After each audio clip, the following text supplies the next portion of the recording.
শুভ দুপুর বন্ধু। আমি খেতে বসে পড়েছি। খেতে বসে তোমাদের আবার প্রতিদিনের মতো ব্লগ করছি। দেখো কী কী আজকে আমি রান্না করেছি দেখো তোমরা। সাদা ভাত দিয়েছি আর ইলিশ মাছ, ডিম ভরা ইলিশ মাছ ভাজা করেছি, ওটা আগেই দিয়ে দিয়েছি থালায়।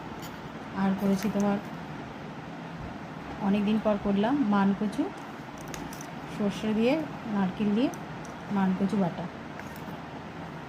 তোমরা খাও নাকি কমেন্টে বলো। আমরা তো সবাই ভীষণ ভালো খাই, আমাদের বাড়ি সবাই কচু বাটা খেতে খুব ভালোবাসে। আর করেছি সেচি শাক, যেটা তোমাদের আগেও বলেছি আমরা খুব ভালো খাই। আর রসুন দিয়ে থোড় ভাজা।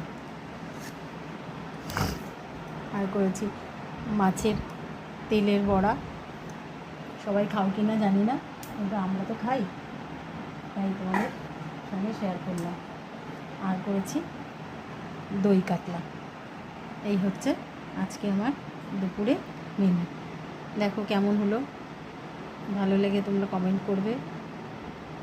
আশা করি তোমরাও খেতে বসে পড়েছো। খেতে বসে আমি ব্লগ করছি, ঠিক আছে। আজকে আমার এই মেনু, তোমরা দেখো কেমন লাগে।